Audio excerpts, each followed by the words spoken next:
are now in Norfolk, getting crowded, and the O's have decisions to make with MLB debuts and trade deadline for contention this postseason. Colton Cowser may get his call soon to join the O's. Infielder Jordan Westburg also ready, but not a lot of space. Of the top 7, only the Birds' top prospect, shortstop Jackson Holliday, is not in AAA. He's in High A with a stop in Bowie expected at some point this season. DL Hall was thought to be in the rotation by now. Joey Ortiz has been up and down. Connor Norby is also one stop away. He's 7th on the O's top 10 prospect list. The Ravens add another body to an already crowded position. The former first-rounder just signed. That's tonight when Sports Unlimited continues. All right, a look at your weekend forecast in detail. I know that it's a little ways away, but as we head through Friday, looks like mainly dry skies. Also good looking on Saturday, warming trend through the 80s. And then into Sunday, that's when some showers and maybe a rumble of thunder could arrive by later in the day. It's only about a 30% chance. Most of it's to our west. And you'll see actually down the ocean, should be dry all weekend long.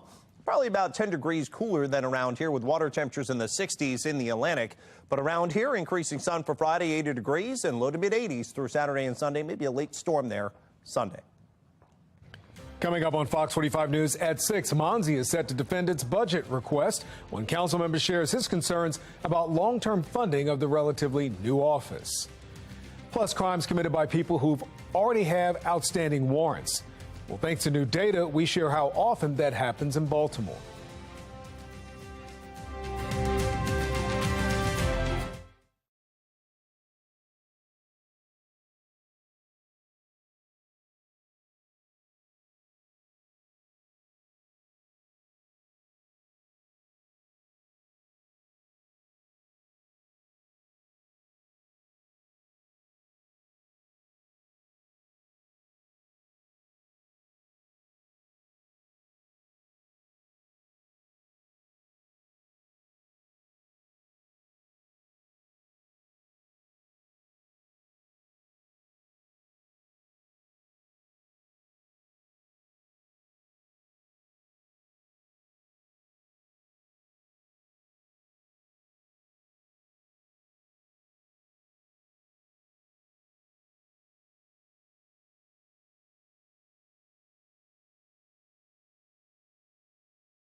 We're following breaking news. A juvenile shot in Parkville. The latest details coming up.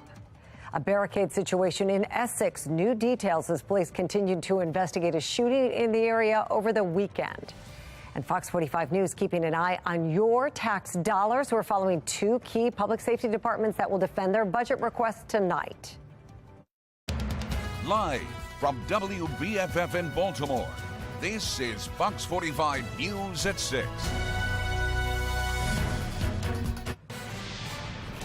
And we're following that breaking news. A juvenile boy has been shot in Parkville. We are learning that the victim was taken to the hospital with what has been described as non-life-threatening injuries. There is, though, a large police presence at Deanwood Road and Hillsway Avenue, but no information on any potential suspect. As soon as we get some new information into our newsroom, we will definitely pass it along to you. Good evening, everybody. I'm Mary Bubala. Now, this comes as police in the county also responded to a barricade situation that forced 2 schools into lockout status in Essex, meaning nobody in and nobody out during classes, which did dismiss, though, on time. During the standoff, the suspect in a home nearby fired a gun but did not hit anyone. A negotiation team is on site. One of the schools on lockout today was Sandalwood Elementary, the very same place where 2 juveniles were shot Friday night. A student there sharing how frightening the gun violence has been. And again, this is the same area where police say 2 juveniles shot each other Friday night. A mom telling Fox 45 News she heard the gunfire while outside with her kids. The 2 teens are charged with attempted murder. Amy Simpson is in Essex with the safety concerns and questions still unanswered. That crime scene late Friday night stretched from this elementary school all the way to the Royal Farms next door. And tonight there are still questions about those 2 juveniles charged as adults for what happened here. This was the scene in Essex late Friday night. Sandalwood Elementary School blocked off by crime scene tape. Investigators gathering evidence after police said 2 juveniles got into an argument and shot each other around 8 p.m. When our officers arrived, they located 2 juveniles suffering from apparent gunshot wounds. This woman was nearby when it happened. I was sitting out back playing baseball with the kids, and I heard about 3 or 4 gunshots. And at first, the kids thought that they were firecrackers, but I knew what I heard. Shaken by that gunfire, she told Fox 45 News she saw 2 boys running from the scene, calling 911. I think the kids with guns, they shouldn't even have guns. The kids, they shouldn't even have access to these guns. And they do. It's another case of violence, this time gun violence, involving suspects and victims that are not yet 18. Today, Fox 45 News learning the weapons involved are still being processed as evidence, and the gunshots left these juveniles with serious upper body injuries. But due to Maryland law, a police spokesperson said they were unable to release even the ages of the 2 male suspects. In nearby Prince George's County, it's becoming more and more difficult to hold juveniles accountable. Another high-profile case in recent weeks involving a 15-year-old with a street name of Baby K. The teen now in custody and charged as an adult, accused of murder and attempted murder. Police saying that 15-year-old is seen here with a gun on a school bus last month, at the time allegedly targeting a 14-year-old. The crime shocked this community. The Baby K case also raising questions about some juvenile justice laws in Maryland. Some recent reforms are intended to keep young people from having a criminal record. Those protections have given way to a protection of some people who have committed very heinous crimes. Back in Baltimore County, my community, we don't accept this. We don't accept this as okay at all. State Delegate Robin Grammer represents this Essex community where Friday's shooting happened. It's crazy as hell that we're hearing a story about two youths, and the way they decided they were going to work this out is they're going to shoot each other. Grammer telling Fox 45 News he wants to see more legislative oversight for juvenile justice if Maryland continues to have a system without public transparency. And as a matter of statute, we've shielded a lot of youth from any sort of consequence for a criminal infraction at all. Now, I've learned the principal here at Sandalwood Elementary sent a letter home to families today, that letter acknowledging that shooting involved 2 teenagers and did in fact take place on school property. The principal telling families that both the school and the grounds are safe, but counselors will be available for students with concerns. In Essex, Amy Simpson, Fox 45 News. Taking a live look at a feed from City Hall right now, where budget hearings are still going on. Right now, the Sheriff's Office is explaining its budget request to the City Council. Fox 45 News is following these public safety budget hearings very closely tonight. And one of those still to come, the Mayor's Office of Neighborhood Safety and Engagement. Fox 45 News has been looking into Monzi for more than a year now. And we have pressed leaders for details on how money is spent and if it's actually helping the city. Mackenzie Frost joins us live with concerns about the long-term funding of the relatively new office. Mackenzie? Yeah, Mary. So when the chairman of this budgeting process, Councilman Eric Costello, first started asking questions, he gave the Monzi director, Shante Jackson, a deadline of Friday to respond. And in it, over the weekend, we got 151 pages of answers. Included in this was the details that this agency has really grown to 45 different positions. For perspective, this time last year, there were 33 positions. Now, 19 of those 45 positions are funded through the American Rescue Plan Act, or that's the federal one-time COVID relief money that cities all across the country got to help with COVID recovery. Now, the concern from Councilman Costello is that this money is set to run dry by the end of budget year 2025, and he's concerned about the longevity of not only these employees that the city is bringing on, but really the long-term programs of Monzi, especially since we know Monzi is such a critical part of the city's gun violence prevention strategy. It's not a sustainable funding source, so that functionality that's being built up, we're going to have to find a way to fund that in the future. So that's something that's definitely of concern.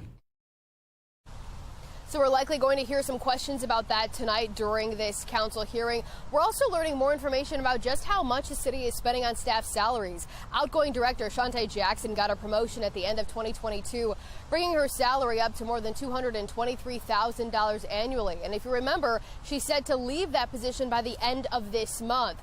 We're also learning the city is planning to budget about $82,000 for the driver of the new Peace Mobile. So salaries will likely be another topic of discussion, as well as the flagship gun violence prevention program, Safe Streets. We can't talk about Monzi without talking about our years-long investigation into this program. The councilman says that all questions and discussions and topics are on the table for tonight. Now, this hearing is scheduled to begin around 8:30, although that could end up taking place a little bit later, and it'll be another lengthy one, so we'll be sure to keep you updated starting at 10 o'clock on what we find out from this budget presentation. We're live outside City Hall. Mackenzie Frost, Fox 45 News. Thank you, Mackenzie. Also tonight, City State's Attorney Ivan Bates is asking for the city for an additional $800,000 in the budget at the state's attorney's hearing. He says that money is needed to upgrade technology and hire more prosecutors. Bates says about $300,000 of that funding request is needed to offset the required resources to review police body camera footage. He says reviewing the evidence takes a lot of people and a lot of time. We need to make sure that we get the resources to help us get the individuals who can review the body camera footage. The standards are for every 100 officers, there should be at least one person reviewing body camera footage. Baltimore City has four individuals reviewing body camera footage. Well, Bates is also calling for more funding to help with training new prosecutors. Now, our Keith Daniels will monitor the hearing with Bates tonight and have complete coverage coming up on Fox 45 News at 10 o'clock. Mary? Guy, thank you. Well, statistics show more than 13,000 crimes have been reported in Baltimore so far this year. But how many of those crimes have resulted in the identifying of a suspect and an arrest? Fox 45's News' Alexa Ashwell is taking a look into the issue of unserved warrants. We received 2022 warrant data from the Baltimore Police Department. It shows last year the department served more than 2,200 warrants. 62 warrants went unserved, the majority of those for felony crimes.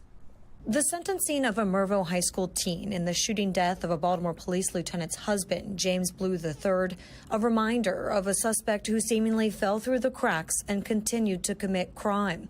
Unserved warrants, law enforcement experts say, a nationwide problem that also exists here in Baltimore. Our research shows that fugitives on the run commit more crime. Don Snyder, the commander of the Capital Area Regional Task Force, speaking to the issue when just days ago, federal, state, and local law enforcement announced the arrest of 95 fugitives, individuals who were wanted for crimes, many of them violent, and still walking the streets. By the time they hit the Marshal Service Task Force's radar, they have committed multiple crimes. We caught fugitives that were on the run for a little while, and then some that were recently wanted. Law enforcement expert Jason Johnson says the issue of unserved warrants comes down to staffing and budgeting. The Warrant Apprehension Task Force, which is the component of the police department that is out actually looking for people who are fugitives, they don't have the resources or the manpower to go track down every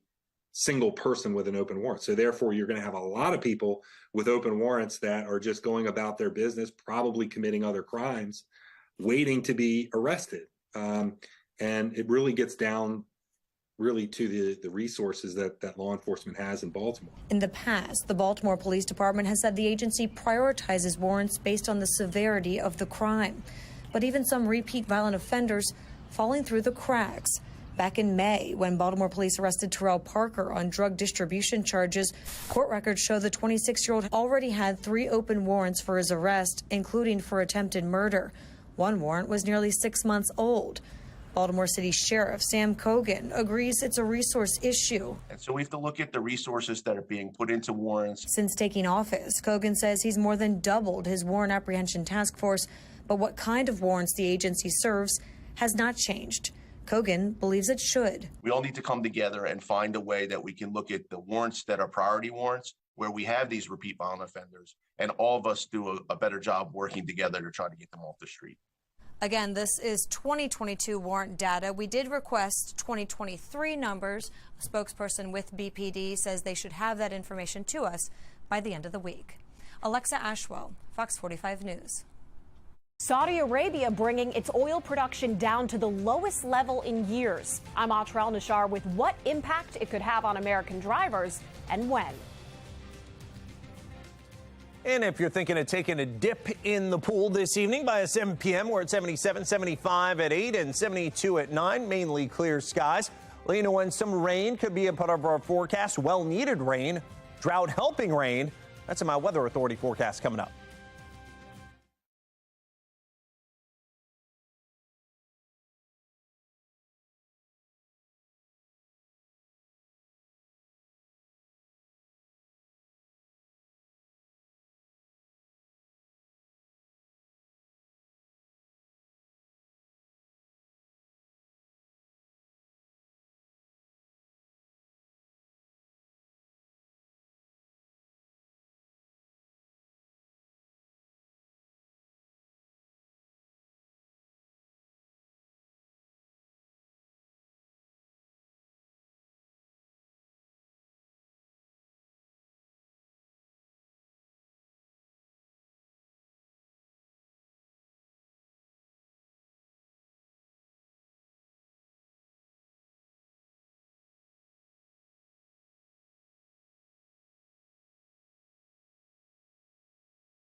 Gas prices in Baltimore seen a slight drop of almost 8 cents last week. That's according to a new Gas Buddies survey. Prices are still higher than last month, with the new average in the city at $3.40 a gallon. Across the state, the cheapest station was priced at $3.14 yesterday, with the most expensive at almost $4. And while prices see a drop here in Maryland, Saudi Arabia surprising markets Monday morning, announcing another cut to oil production. National correspondent Atra El-Nashar is live with a look at what this latest cut could mean for American drivers. Good evening, Atra. Sort of illustrated why Saudi Arabia made this move. Globally, demand for oil is lagging behind expectations, and with it, dragging down prices. Filling up at the pump this summer won't hurt your wallet nearly as much as last summer. On Monday, the national average for a gallon of regular gas was about $1.35 less than it was on June 5th of last year, according to Gas Buddy. Global oil prices have hovered in the mid-$70 per barrel range since late April. That's an issue for Saudi Arabia, the world's top oil producer, which needs prices to be more than 10% higher than that to sustain its government budget. All of this leading to the kingdom's announcement it's cutting production by 1 million barrels per day in July. This is putting Saudi oil production at some of the lowest levels we've seen in quite some time. Gas Buddy's Patrick DeHaan says the immediate impact at pumps in the U.S. will be barely noticeable. It would be fairly mundane in the next couple of weeks, maybe cents per gallon, maybe 3 to 6 cents a gallon. And in some states, he says, 5 to 15 cents. Announcements of other production cuts from OPEC Plus over the last 8 months or so also came with worries of upward pressure on prices that have yet to materialize. And the full impact here in the U.S. may not be realized for months to come and depend on decisions from the Federal Reserve. If the central bank eases off its policy tightening tools like raising interest rates, demand for gas could pick back up and the oil production cuts could compound a run on supply. But right now. So I think Americans are just a little bit anxious over what lies ahead, and that could be leading to some of the weakness in demand that we've been seeing. So as you can see, the levers of supply and demand are really in a state of touch and go right now, and drivers naturally worried, Mary, about more bumps in the road. Of course, we're in the summer months as well. Saudi Arabia wants to see oil prices above $80 a barrel. Did their announcement have any effect on that so far? Not by the end of the day. We saw a bump in prices, and we're looking at Brent crude prices when we look at the international benchmark in relation to Saudi Arabia's output, and that really is ending the day around $76 a gallon, still slightly higher than yesterday's close, but not nearly as much as Saudi Arabia would like to see. They want to see oil be about $81 US per barrel. Now, of course, that's good news for drivers, right? If there's no spike in oil prices, at least not right away, these cuts won't be implemented until next month. Then there's no spike at the gas pump, at least not right away. But again, if these cuts continue to not have much of an impact on oil prices, well, that might incentivize Saudi Arabia and fellow OPEC Plus members to roll out more cuts. All right, we'll keep our eye on it. Thank you, Atra El-Nashar, reporting for us live in D.C. Thank you. All right, our Fox triple cast this evening, the Mile 1 Towns Cam and Toyota Eastern Harbor Sky Cam. A little bit of hazy sun, and our latest weather maker, fair weather high pressure overhead, so some real nice weather, but things may change a little bit tomorrow. Don't get too worried.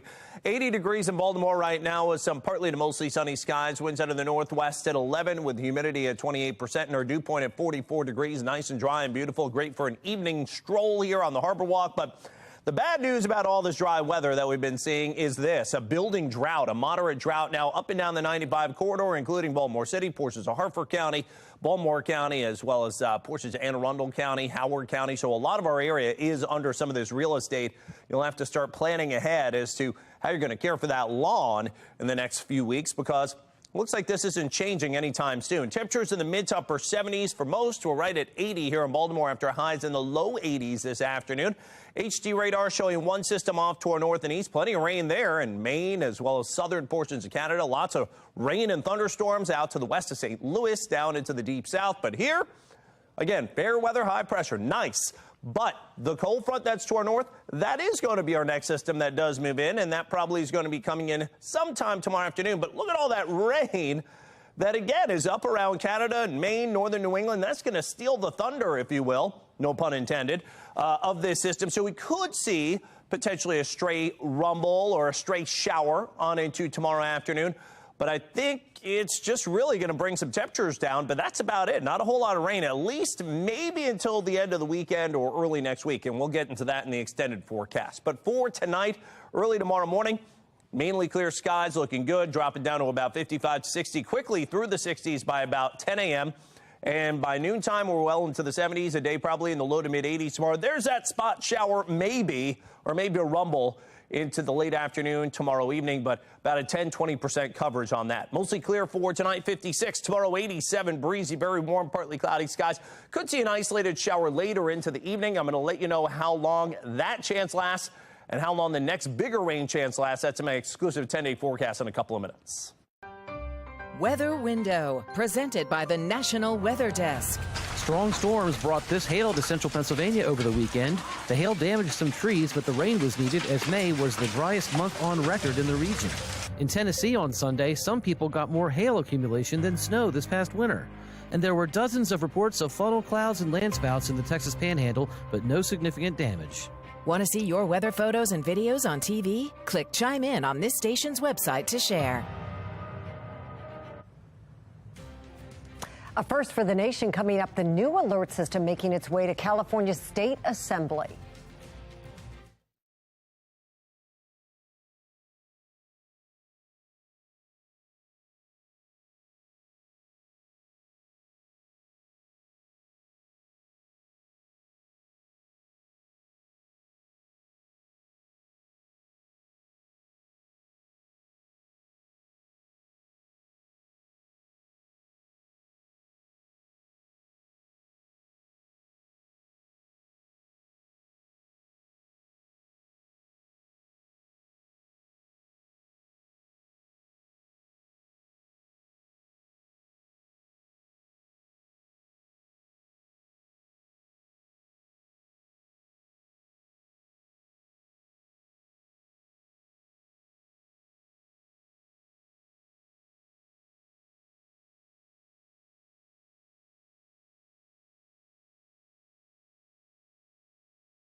You've heard of an Amber Alert and, of course, a Silver Alert, but now California lawmakers are considering what's known as an Ebony Alert. It's designed to help find missing Black youth and young women. Liz Gonzalez from our Sinclair sister station in Fresno has the story. We had some internal people, do some research, and we noticed that disproportionately there are a lot of missing Black youth, a lot of Black youth missing in America. We make up 13.4% of the United States population, but however, 40% of those missing are Black. And so we thought that was just a very staggering statistic. Leading to this, Senate Bill 673. State Senator Stephen Bradford from Southern California presented the bill that is co-authored with State Senator Ana Caballero from Merced. The bill would create the Ebony Alert to bring greater attention to missing Black youth and young Black women in California. It would work similar to the current Amber Alert system, but would expand the criteria, which currently includes 17 years old and under, victim of abduction, imminent danger of serious bodily injury or death, and sufficient description of victim, suspect, or vehicle. Herring says too often, Black youth are considered runaways, limiting the search. With the Ebony Alert, we're making sure we actually are fixing that disproportionate gap in between to make sure, okay, we need to, utilize these